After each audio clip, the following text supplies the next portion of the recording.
Lockdown ಮುಂದುವರೆದ್ರೆ ತಜ್ಞರು ಸಲಹೆ ಕೊಡ್ತಾ ಇರೋದು ಮುಂದುವರೆದ್ರೇನೆ ಕೊರೋನಾ ಕಂಟ್ರೋಲ್ಗೆ ಸದ್ಯದ ಪರಿಸ್ಥಿತಿಯಲ್ಲಂತೂ ಲಾಕ್ಡೌನ್ ಮುಂದುವರಿಸುವಂತಹ ಅನಿವಾರ್ಯತೆ ಇದೆ. ಕಠಿಣ ಲಾಕ್ಡೌನ್ ಜಾರಿಯಾದ್ರೆ ಕೊರೋನಾ ನಿಯಂತ್ರಿಸಬಹುದು. ಲಾಕ್ಡೌನ್ ಇಂದ ಸ್ವಲ್ಪ ಮಟ್ಟಿಗೆ ಸೋಂಕು ತಗ್ಗಿದೆ ಅನ್ನುವಂತಹ ಅಭಿಪ್ರಾಯವನ್ನು ಕೂಡ ವ್ಯಕ್ತಪಡಿಸಿದ್ದಾರೆ.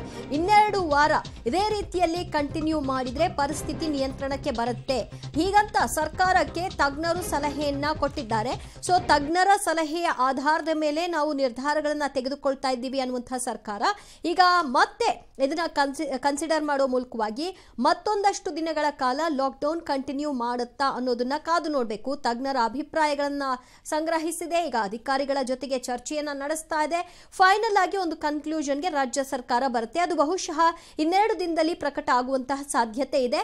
ಲಾಕ್ಡೌನ್ ಕಂಟಿನ್ಯೂ ಮಾಡ್ತಾರಾ ಅಥವಾ ಲಾಕ್ಡೌನ್ ನ ಕಂಟಿನ್ಯೂ ಮಾಡೋದಿಲ್ವಾ ಅನ್ನೋದರ ಕುರಿತಾಗಿ ಸದ್ಯ ಈಗ ಮಾಡಿರುವಂತಹ ಲಾಕ್ಡೌನ್ ಇಂದ ಕೊಂಚ ಮಟ್ಟಿಗೆ ಸೋಂಕು ತಗ್ಗಿದೆ. ಆದ್ರೆ ಪರಿಪೂರ್ಣವಾಗಿ ಸೋಂಕಿನ ಪ್ರಮಾಣವನ್ನ ಇಳಿಕೆ ಮಾಡಬೇಕು ಅಂತಂದ್ರೆ ಇನ್ನೂ ಒಂದಷ್ಟು ದಿನಗಳ ಕಾಲ ಅಂದ್ರೆ ಇನ್ನೂ 2 ವಾರಗಳ ಕಾಲ ಕಂಟಿನ್ಯೂ ಮಾಡಲೇಬೇಕು ಲಾಕ್ಡೌನ್ನ ಅನ್ನುವಂತಹ ಅಭಿಪ್ರಾಯವನ್ನ ಈಗಾಗಲೇ ತಜ್ಞರು ವ್ಯಕ್ತಪಡಿಸಿದ್ದಾರೆ.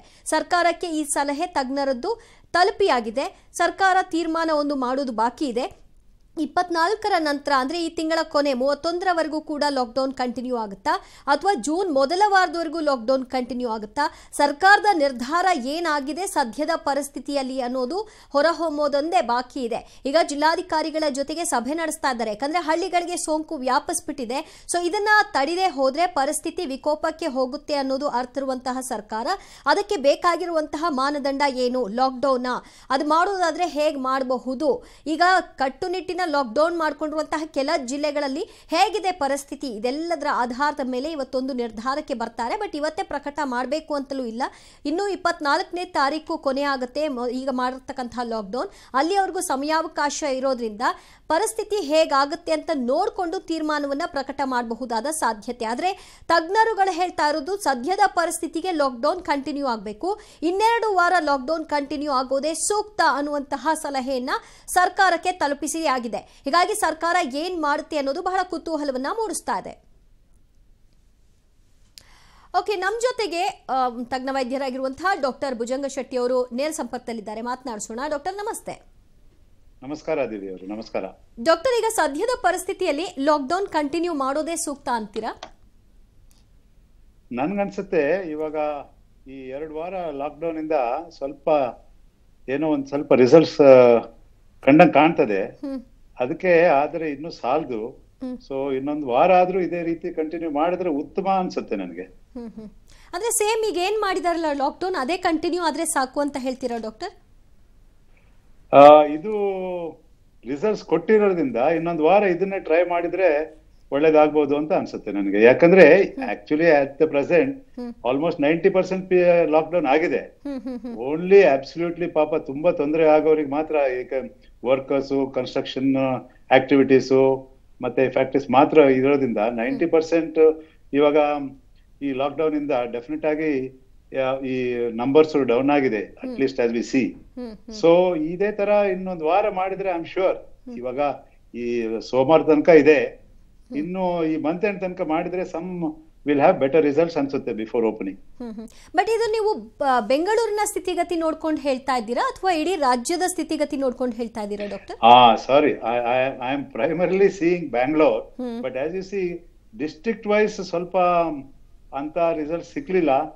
But we have to see, because ಏನಾಗಿದೆ ಅಂತ ಹೇಳಿದ್ರೆ ಈ ಡಿಸ್ಟ್ರಿಕ್ಟ್ ನಲ್ಲಿ ಸ್ಮಾಲರ್ ಟೌನ್ಸ್ ನಲ್ಲಿ ಈ ನಂಬರ್ಸ್ ಅಷ್ಟು ಈಸಿಯಾಗಿ ಹತೋಟಿ ಬರೋದಿಲ್ಲ. ಇವಾಗ ನಾವು ಮಹಾರಾಷ್ಟ್ರ ನೋಡಿದ್ರು ನೋಡಿ, ಮುಂಬೈ ಬಂದಿದೆ ಕಂಟ್ರೋಲ್ಗೆ, ಆದ್ರೆ ಬೇರೆ ಕಡೆ ಬರ್ಲಿಲ್ಲ. ಆದ್ರೆ ಎಷ್ಟ್ ದಿವಸ ಅಂತ ಹಿಂಗ್ ಕಂಟಿನ್ಯೂ ಮಾಡಕ್ಕಾಗುತ್ತೆ? ಸೊ ಬ್ಯಾಂಗ್ಳೂರ್ ಕಂಟ್ರೋಲಿಗೆ ಬಂದ್ರೆ ಆಕ್ಚುಲಿ ಅರ್ಧ ಕರ್ನಾಟಕ ಕಂಟ್ರೋಲಿಗೆ ಬಂದಂಗೆ. ಬಟ್ ಡಿಸ್ಟ್ರಿಕ್ಟ್ ವೈಸ್ ಎಲ್ಲಿ ಎಲ್ಲಿ ಜಾಸ್ತಿ ಇದೆ ಅಲ್ಲಿ ಇವಾಗ ಲೋಕಲೈಸ್ಡ್ ಲಾಕ್ಡೌನ್ ಅಂತಾರಲ್ಲ, ಮೈಕ್ರೋ ಲಾಕ್ಡೌನ್ಸ್ ಅಂತದ್ದು ಮಾಡೋದು ಒಳ್ಳೇದು. ಇಡೀ ಸ್ಟೇಟ್ ನ ಕಂಪ್ಲೀಟ್ ಆಗಿ ತಿಂಗಳ ಲಾಕ್ಡೌನ್ ಮಾಡ್ಲಿಕ್ಕೆ it's not practical. That is the whole problem. ಅಂದ್ರೆ ಈಗ ಜನರ ಕೈಯಲ್ಲೇ ಇದೆ. ಹಳ್ಳಿಗಳನ್ನ ಕಂಟ್ರೋಲ್ ಮಾಡ್ಕೊಳ್ಬೇಕು ಅಂತ ಅಂದ್ರೆ ಆಯಾ ಭಾಗದ ಜನರೇ ಇದನ್ನ ನಿಯಂತ್ರಿಸ್ಕೊಳ್ಬೇಕು ಅಂತೀರಿ, ಸರ್ಕಾರನೇ ಮಾಡ್ಬೇಕು ಅಂತ ಕೂತ್ಕೊಳ್ಳಿಕ್ಕಾಗಲ್ಲ. ಖಂಡಿತ ಹೌದು. ಇದು ಜನರಲ್ ಕೈನಲ್ಲೇ ಇದೆ ಅಂಡ್ ಬಾರಿ ಸುಲಭ, ಎಲ್ರಿಗೂ ಗೊತ್ತು ಏನ್ ಮಾಡ್ಬೇಕು ಅಂತ. ಏನಾಗಿದೆ ಅಂತ ಹೇಳಿದ್ರೆ ಎಲ್ರಿಗೂ ಹೇಳ್ತಾರಲ್ಲ, ಪಕ್ಕದ ಮನೆಯವರಿಗೆ ಬೆಂಕಿ ಬಿದ್ರೆ ನಾವು ಜಾಗೃತಿಯಲ್ಲಿದ್ರೆ ನಮ್ಮನೆ ಬರೋದಂತ ಯಾರಿಗೂ ಗೊತ್ತಿರೋದಿಲ್ಲ. ಅಯ್ಯೋ ಅಲ್ಲೇ ಬಂತು ಇವ್ರಿಗೆ ಬಂತು ಅಂತ ಯಾರಿಗೂ ನಮ್ಗೆ ಬರುತ್ತೆ ಅಂತ ಫಿಯರ್ ಇಲ್ಲ. ಅದು ಬರ್ಬೇಕು. ನಾವು ಮಾಡ್ತಿದ್ರೆ 100% ಬರುತ್ತೆ ಅಂತ ಎಲ್ರಿಗೂ ಅದು ಖಂಡಿತ ಗೊತ್ತಾಗ್ಬೇಕು. ಅಲ್ಲದೆ ಹೋದ್ರೆ ಆ ಪ್ರಿಕಾಷನ್ಸ್, ಮಾಸ್ಕ್, ನಾನು ಅದು ಯಾವಾಗ್ಲೂ ಹೇಳೋದು, ಲಾಕ್ಡೌನ್ ಏನು, it is forced compulsory social distancing ಅಷ್ಟೇ. ಇದೇ ನಾವು ಸೋಷಿಯಲ್ ಡಿಸ್ಟೆನ್ಸಿಂಗ್ ನ ಮಾಸ್ಕ್ ಹಾಕೊಂಡು ನಾವೇ ವಾಲಂಟಿಯರ್ ಆಗಿ ಮಾಡಿದ್ರೆ we can go about doing our own work, but being very much aware about our contacts, crowded places, close spaces.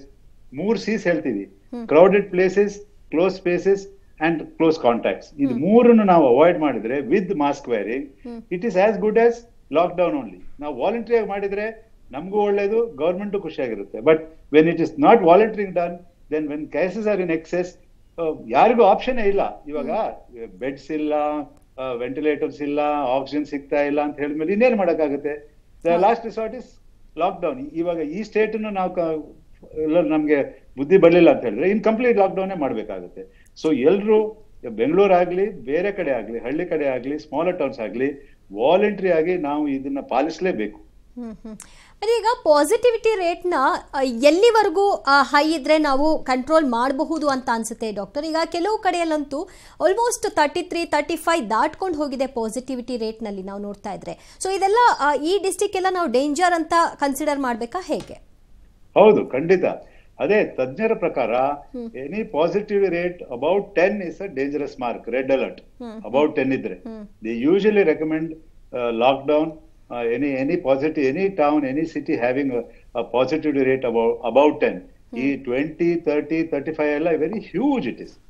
So ಅದನ್ನ definite ಆಗಿ ಹತೋಟಿ ತರಬೇಕು. So instead of a generalised lock down for the hole state, ಎಲ್ಲೆಲ್ಲಿ ಜಾಸ್ತಿ ಇದೆಯೋ ಅಲ್ಲಿ severe lock down ಮಾಡಿಬಿಟ್ಟು ಎಲ್ಲಿ ಕಮ್ಮಿ ಆಗ್ತಿದೋ ಅಲ್ಲಿ ಸ್ವಲ್ಪ ಸೆಟಲ್ ಮಾಡೋದು ಒಳ್ಳೇದು, ಅಟ್ ಲೀಸ್ಟ್ ಆಫ್ಟರ್ 1 ವೀಕ್ ಅಂತ ಅನ್ಸುತ್ತೆ. ಓಕೆ, ಯಾಕೆ ಈ ಪ್ರಶ್ನೆ ಅಂದ್ರೆ ಡಾಕ್ಟರ್, ಈಗ ಕರ್ನಾಟಕ ನಂಬರ್ 1 ಸ್ಟೇಜ್ ಅಲ್ಲಿ ಇದೆ. ಆಕ್ಟಿವ್ ಕೇಸಸ್ ನಲ್ಲಿ 6 ಲಕ್ಷ ಹತ್ರ ಕೇಸಸ್ ಇದೆ. ಸೊ ಈ ಪರಿಸ್ಥಿತಿಯಲ್ಲಿದ್ದಾಗ ಲಾಕ್ಡೌನ್ ಅಲ್ಲದೆ ಬೇರೆ ಇನ್ನೇನಿದೆ ನಮ್ಗೆ ಮಾರ್ಗ ಅಂತ? ಬೇರೆ ಏನು ಮಾರ್ಗ ಇಲ್ಲ. ಬಟ್ ಒಂದ್ ಹೇಳ್ತೀನಿ, ಅಫ್ಕೋರ್ಸ್ ಇವಾಗಲ್ಲ, ಈ 3rd ವೇವ್ ಅಂತ ಹೇಳ್ತಾರಲ್ಲ, ಅದಕ್ಕೆ only one help we have, and that is vaccination. Vaccination. ಈ ಲಾಕ್ ಡೌನ್, ಈ ಆಕ್ಸಿಜನ್, ಈ ಬೆಡ್ಸ್ ಇನ್ಕ್ರೀಸ್ ಮಾಡೋದು, ಇದೆಲ್ಲ ಫೈರ್ ಫೈಟಿಂಗ್ ಅಮ್ಮ. ಇದು ಏನು ಹೆಲ್ಪ್ ಮಾಡೋದಿಲ್ಲ ನಮ್ಗೆ. ಎಷ್ಟು ಬೇಗ ಆಗುತ್ತೋ central government will have to step in and beg, borrow, or steal, get vaccine from somewhere and vaccinate maximum number of people without too much of hassle. ಈ ಆಪ್ ಅದು ಮಾಡಿ ಇದು ಮಾಡಿ ಅದೇನು ಏನ್ ತಂದು ಯಾರು ವ್ಯಾಕ್ಸಿನ್ ಏನ್ ಕುಡಿತಾರ? ಯಾರು 3 ತಗೊಳಕ್ ಆಗೋದಿಲ್ಲ. ಸೊ ಅದಕ್ಕೆ they will have to vaccinate maximum people at least before the next wave comes. ಇವಾಗ ನಮ್ಗಿರೋದು ಅಫ್ಕೋರ್ಸ್ ವ್ಯಾಕ್ಸಿನೇಷನ್ ಎಷ್ಟಾಗುತ್ತೆ ಅಷ್ಟು ಮಾಡೋದು. ಇನ್ನೊಂದು 2-3 months ಒಳಗೆ if we do not vaccinate maximum people, we will be in trouble again. Same position ಗೆ 3-4 ತಿಂಗಳಾದ್ಮೇಲೆ ನಾವು ಬರೋ ಚಾನ್ಸಸ್ ಇದೆ. ಅಂದ್ರೆ ಈಗ ವ್ಯಾಕ್ಸಿನೇಟ್ ಅಂದ್ರೆ ಫಸ್ಟ್ ಡೋಸ್ ಕಂಪ್ಲೀಟ್ ಆಗಿದ್ರು ಸಾಕ, ಅಥವಾ ಸೆಕೆಂಡ್ ಡೋಸ್ ಕಂಪ್ಲೀಟ್ ಆಗಿರ್ಲೇಬೇಕು ಅಂತನಾ ಡಾಕ್ಟರ್? ಇಲ್ಲ, ಸೆಕೆಂಡ್ ಡೋಸ್ ಕೊಟ್ರೆ ಐಡಿಯಲ್, ಬಟ್ 1 ಡೋಸ್ ಇದ್ರೂ that gives some amount of protection. So maximum ಜನರಿಗೆ ಅಟ್ ಲೀಸ್ಟ್ 1 ಡೋಸ್ ಕೊಟ್ಟು who are eligible give them second dose, for which ಯಾವ್ದಕ್ಕೂ ನಮ್ಗೆ ವ್ಯಾಕ್ಸಿನ್ ಬೇಕಲ್ಲ. ಇವಾಗ ಪ್ರೆಸೆಂಟ್ ನಮ್ಮ ಹತ್ರ ಇರೋದು 2 ಸಪ್ಲೈಯರ್ಸ್ ಮಾತ್ರ, ಅದು ಏನು ಸಾಕಾಗೋದಿಲ್ಲ. So will have to go all over the world. ಎಲ್ಲಿ ಸಿಗುತ್ತೆ ಹೇಗಾದ್ರೂ ಮಾಡಿ ಇವಾಗ್ಲೇ ಅದನ್ನ ಏನಂದ್ರೆ ಇವತ್ ಕೇಳಿದ್ರೆ ಈಗ ದುಡ್ಡು ಕೊಟ್ರೆ ಇಮಿಡಿಯೇಟ್ ಆಗಿ ಕೊಡೋದಿಲ್ಲ ಅವರು. ನಾವು ಅವರಿಗೆ ಅಡ್ವಾನ್ಸ್ ಆಗಿ ದುಡ್ಡು ಕೊಟ್ಟು ಬುಕ್ ಮಾಡ್ಬೇಕು. ಇದನ್ನ 3 ತಿಂಗಳು 6 ತಿಂಗಳ ಹಿಂದೆನೆ ಬೇರೆ ಎಲ್ಲ ದೇಶ ಮಾಡಿದೆ. ನಮ್ ದೇಶ ಕೂಡ ಇವಾಗ at least if it has not done so far, ಇವಾಗ್ಲಾದ್ರೂ ಮಾಡ್ಬೇಕು. ಹೋಗಿ ಅವರಿಗೆ ದುಡ್ಡು ಕೊಟ್ಬಿಡ್ಬೇಕು. ಯಾಕಂದ್ರೆ ಹಣ ಕೊಡ್ಲಿಲ್ಲ ಅಂದ್ರೆ there are lot of people coming forward and saying ಇಲ್ಲ ಹಣ ತಗೊಳ್ಳಿ, ನಮ್ಗೆ ವ್ಯಾಕ್ಸಿನ್ ಬೇಕಾದ್ರೆ 3 ತಿಂಗಳಾದ್ಮೇಲೆ ಕೊಡಿ ಅಂತ. ಅವ್ರು ಹಣ ತಗೊಂಡ್ಮೇಲೆ that means they have already pre-book. If they are already pre-book for next 3 to 6 months, ನಾವ್ ಇವಾಗ ಕೇಳಿದ್ರೆ ನಮ್ಗೆ ಎಲ್ಲಿ ಕೊಡ್ತಾರೆ? 6 ತಿಂಗಳಾದ್ಮೇಲೆ ಬನ್ನಿ ಅಂತ ಹೇಳ್ತಾರೆ. ಸೊ ಇವಾಗ್ಲಾದ್ರೂ ನಾವು ಎಚ್ಚೆತ್ಕೊಳ್ಬೇಕು. ಇದು ಆಕ್ಚುಲಿ 6 ತಿಂಗಳು 8 ತಿಂಗಳು ಹಿಂದೆನೆ ಮಾಡ್ಬೇಕಿತ್ತು. ಇರ್ಲಿ ಬಿಡಿ, ಆಗಿದ್ದಾಯ್ತು. ಇನ್ನಾದ್ರೂ ನಾವು ಅದ್ ಮಾಡ್ಲಿಲ್ಲ ಅಂತ ಹೇಳಿದ್ರೆ ಈ ಸೆಕೆಂಡ್ ವೇವ್ ಇಂದಲ್ಲ, ಇನ್ 3rd ವೇವ್ ಇದೇ ತರ ಏಟ್ ತಿಂತೀವಿ ನಾವು. ಅಂದ್ರೆ ನಿಮ್ಗೆ ಅನ್ಸುತ್ತಾ ಡಾಕ್ಟರ್, ಈಗ ನಾವು ಥರ್ಡ್ ವೇವ್ ಸ್ಟಾರ್ಟ್ ಆಗೋದ್ರೊಳಗಾಗಿ ಅಟ್ಲೀಸ್ಟ್ ಒಂದು 50% ಕಂಪ್ಲೀಟ್ ಮಾಡಬಹುದು ಅಂತ ಸದ್ಯದ ಪರಿಸ್ಥಿತಿಯಲ್ಲಿ ಈ ವ್ಯಾಕ್ಸಿನ್? ಖಂಡಿತ ನಾವು ಮನಸ್ಸು ಮಾಡಿದ್ರೆ, ಗವರ್ಮೆಂಟ್ ಮನಸ್ಸು ಮಾಡಿದ್ರೆ, ಅದು ಸೆಂಟ್ರಲ್ ಗವರ್ಮೆಂಟೇ ಮಾಡಬೇಕು. See I think there is a lot of confusion regarding vaccination. It must be made very straightforward. ಈಗ ಎಲ್ಲಾ ಸ್ಟೇಟ್ನವರು ನೀವು ತಗೊಳ್ಳಿ, ಪ್ರೈವೇಟ್ ಹಾಸ್ಪಿಟಲ್ಸ್ಗೆ ನೀವೇ ಡೈರೆಕ್ಟ್ ಆಗಿ ಬೈ ಮಾಡಿ ಅಂತ ಹೇಳಿದ್ರೆ ಅವ್ರಿಗೊಂದು ಪ್ರೈಸು ಇವ್ರಿಗೊಂದು ಪ್ರೈಸು ಸಿಗೋದಿಲ್ಲ, ದೊಡ್ಡ ಇಶ್ಯೂ ಆಗುತ್ತೆ. ಅದಕ್ಕೆ central government must take care of purchasing from where ever it is possible. And if possible, if private ಇಂದ ಆಗಿಲ್ಲ ಅಂತ ಹೇಳಿದ್ರೆ, ಇಲ್ಲಿ ನಮ್ಮ ಕಂಟ್ರಿಯಿಂದ ಆಗಿಲ್ಲ ಅಂತ ಹೇಳಿದ್ರೆ, if we should go outside and give them right ಅವೇ. ಅದಕ್ಕೆ ಎಷ್ಟಿದೋ ಅಷ್ಟಕ್ಕೆ ಅವ್ರಿಗೆ ಹಣ ಮೊದಲೇ ಕೊಡಬೇಕು. ಸೊ ಅದಕ್ಕೆ ಯಾರೋ ಒಬ್ರು ಮೊನ್ನೆ ಹೇಳ್ತಾ ಇದ್ರು, ನಮ್ಮ ಒಂದು ದಿವಸದ lock down cost is about 10,000 crores. So ನಮ್ಗೆ ಆಕ್ಚುಲಿ ಒಂದು 50% ಪೀಪಲ್ ನ ವ್ಯಾಕ್ಸಿನೇಟ್ ಮಾಡ್ಲಿಕ್ಕೆ ಬೇಕಾಗೋದು 70,000 crores. ಅಂದ್ರೆ ನಮ್ದು 7 ದಿವಸ ಲಾಕ್ ಡೌನ್ ಕಾಸ್ಟ್ ಅಲ್ಲಿ ನಮ್ದು 50% of our population can be vaccinated. ಹೀಗಿರುವಾಗ ಅದೇ 70,000 ಕೋಟಿ ಸೆಂಟ್ರಲ್ ಗವರ್ಮೆಂಟ್ ಗೆ ದೊಡ್ಡದಲ್ಲ. ಅವರು ಇಮಿಡಿಯೇಟ್ ಆಗಿ ಒಂದು 8-10 ಕಂಪನಿಗೆ ಹೋಗಿ 10,000 ಕೋಟಿ ಕೊಟ್ಬಿಟ್ಟು ಬುಕ್ ಮಾಡಿ, ನಂಗೆ ಆಯ್ತಪ್ಪ 1 ತಿಂಗಳಲ್ಲ 2 ತಿಂಗಳು 3 ತಿಂಗಳಾದ್ರೂ ಕೊಡಿ, ಕೊಟ್ಟ ಮೇಲೆ just distributed throughout the state and maximum ಪೀಪಲ್ಗೆ ಇದು ವ್ಯಾಕ್ಸಿನೇಟ್ ಮಾಡ್ಬೇಕಾಗುತ್ತೆ. ಓಕೆ, ಈ ಸೆಕೆಂಡ್ ವೇವ್ ಸ್ಲೋ ಡೌನ್ ಆಗೋದು, ಫ್ಲಾಟ್ ಆಗೋದ್ರೊಳಗಾಗಿ ಥರ್ಡ್ ವೇವ್ ಸ್ಟಾರ್ಟ್ ಆಗ್ಬಿಡಬಹುದಾದ ಚಾನ್ಸಸ್ ಇದೆಯಾ ಡಾಕ್ಟರ್? ಅಲ್ಲ, ತಜ್ಞರು ಹೇಳ್ತಾರಪ್ಪ, it is very difficult to ಈ ಕೊರೋನಾ ಇದೆಯಲ್ಲ, ಇದನ್ನ ಹೇಗೆ ಇದು ಬಿಹೇವ್ ಮಾಡುತ್ತೆ ಅಂತ ಪ್ರಿಡಿಕ್ಟ್ ಮಾಡೋದೇ ತುಂಬಾ ಕಷ್ಟ ಅಮ್ಮ. Very very difficult. It's almost like a guess work. ಏನೋ ಒಂದು ಮಾಡೆಲಿಂಗ್ ಮಾಡ್ತಾರೆ. ಅಂದ್ರೆ ಇವಾಗ ನಮ್ ಮುಂದೆ ಹೋಗಿದೆ ಕೆಲವೊಂದು ದೇಶ, UK ಆಗ್ಲಿ, US ಆಗ್ಲಿ, ಯುರೋಪ್ ಆಗ್ಲಿ ಮುಂದೆ ಹೋಗಿದೆ. ಅವ್ರು ಅಲ್ಲಿ ಹೇಗೆ ಬಿಹೇವ್ ಮಾಡಿದೆ, ಅಲ್ಲಿ ಥರ್ಡ್ ವೇವ್ 4th ವೇವ್ ಎಲ್ಲ ಬಂದ್ಬಿಟ್ಟಿದೆ ಅಲ್ಲ, ಅದರ ಮೇಲೆ ಒಂದು ಕ್ಯಾಲ್ಕುಲೇಷನ್ ಮಾಡಿ ನಮ್ಮ ಇಂಡಿಯಾದಲ್ಲೂ ಇದೇ ತರ ಆಗ್ಬೋದು ಅಂತ they are trying to predict. But actually ಹೇಗಾಗುತ್ತೆ, ಯಾವ ತರ ಬಿಹೇವ್ ಮಾಡುತ್ತೆ ನೀವೇ ನೋಡಿ. ಇವಾಗ ಫಸ್ಟ್ ವೇವ್ ನಲ್ಲಿ ಈ ಕೊರೋನಾ ಯಾವ ತರ ಬಿಹೇವ್ ಮಾಡಿತ್ತು, ಇವಾಗ ಸೆಕೆಂಡ್ ವೇವ್ ನಲ್ಲಿ ಅದು ಬಿಹೇವಿಯರೇ ಬೇರೆ ಆಗ್ಬಿಟ್ಟಿದೆ. ಅದು ಯಂಗರ್ ಪೀಪಲ್ ನ ಅಟ್ಯಾಕ್ ಮಾಡ್ತಿದೆ, ಇನ್ನೂ ಸೀರಿಯಸ್ ಆಗಿದೆ. ಅದ್ರ ಜೊತೆಗೆ ಇವಾಗ ಬೇರೆ ಈ ಬ್ಲಾಕ್ ಫಂಗಸ್ ಅಂತ ಬೇರೆ ಬಂದ್ಬಿಟ್ಟಿದೆ. ಅದು ಎಲ್ಲಿತ್ತು ಫಸ್ಟ್ ವೇವ್ ನಲ್ಲಿ? ಏನು ಇರ್ಲಿಲ್ಲ. ಸೊ ಇದು ಯಾವ ತರ ಬಿಹೇವ್ ಮಾಡುತ್ತೆ, ಯಾವಾಗ ಈ ಸೆಕೆಂಡ್ ವೇವ್ ಬರುತ್ತೆ, ಎಷ್ಟು ಸಿವಿಯರ್ ಆಗುತ್ತೆ ಅಂತ ಹೇಳೋದ್ ಕಷ್ಟ. Very difficult to predict, but we have to be prepared for it. ನಾವು ತಿಳ್ಕೋಬೇಕು, ಥರ್ಡ್ ವೇವ್ ಬಂದೇ ಬರುತ್ತೆ. ಇವಾಗ ಏನಾಗುತ್ತೆ ಅಂತ ಹೇಳಿದ್ರೆ, ಈ ವೇವ್ ಸ್ವಲ್ಪ ಕಮ್ಮಿ ಆದ ತಕ್ಷಣ ಎಲ್ಲ ಹೋಗ್ಬಿಡ್ತು, ಏನ್ ಬೇಕಾಗಿಲ್ಲ, ನಾವೇನು ಇನ್ವೆಸ್ಟ್ ಮಾಡಿದ್ರೆ ಅದೆಲ್ಲ ವೇಸ್ಟ್ ಆಗುತ್ತೆ, ಸುಮ್ನೆ ಇರೋಣ ಅಂತ ಎಲ್ಲ ಸುಮ್ನೆ ಇದ್ಬಿಟ್ರು. ಅದೇ that's exactly what happen after the first wave. ಎಲ್ಲ ಹೋಯ್ತಲ್ಲ, ಇನ್ನೇನು ಬೇಕಾಗಿಲ್ಲ ಅಂತ ಸುಮ್ನೆ ಇದ್ಬಿಟ್ರು, ಕೈ ಕಟ್ಕೊಂಡು. ಆವಾಗ ಬಂದ್ ಹೊಡಿತು ನೋಡಿ. ಇದೇ ಪುನಃ ಆಗ್ಬೋದು, ಹೋಗ್ಬೋದು. After all it is equivalent to just 7 days of lockdown for the whole country. The cost of vaccinating half our population 70,000 crores. ಅದನ್ನ ಏನಾಯ್ತು, I think it's definitely well worth. We can't expect private ಇದು companies, ನಾವು ಸುಮ್ಮನೆ order ಕೊಡ್ತೀವಿ, ನೀವು ಮಾಡಿ ಆಮೇಲೆ ಕೊಡಿ ಅಂತ ಹೇಳಿದ್ರೆ ಅವರು ಎಲ್ಲಿಂದ ದುಡ್ಡು ತರ್ತಾರೆ, ಯಾಕೆ ರಿಸ್ಕ್ ತಗೋತಾರೆ? ನಾಳೆ ಕೋವಿಡ್ ಹೋಯ್ತು ಅಂತ ಹೇಳಿದ್ರೆ ಅವರು ಡೆಫಿನೆಟ್ ಆಗಿ ನಮ್ಗೆ ಈ ವ್ಯಾಕ್ಸಿನ್ಸ್ ಕೊಡೋದಿಲ್ಲ.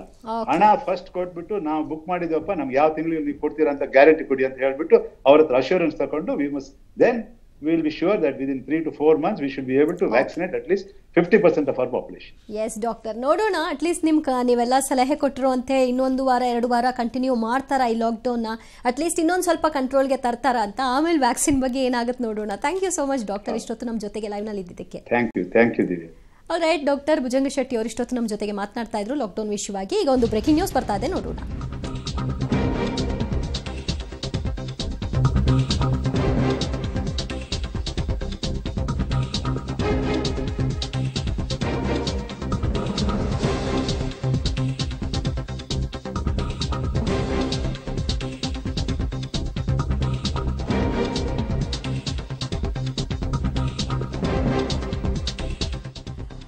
ಓಕೆ, ಈಗಷ್ಟೇ ನಮ್ಮ ಜೊತೆಗೆ ಮಾತನಾಡ್ತಾ ಡಾಕ್ಟರ್ ಭುಜಂಗ ಶೆಟ್ಟಿ ಅವರು ಹೇಳ್ತಾ ಇದ್ರು, ಈಗ ಸದ್ಯ 1 ವಾರಗಳ ಕಾಲ ಲಾಕ್ಡೌನ್ ನ ಮಾಡ್ಕೊಳ್ಳೋದೊಂದೇ ನಮ್ಮ ಬಳಿ ಇರ್ತಕ್ಕಂಥ ಅಸ್ತ್ರ.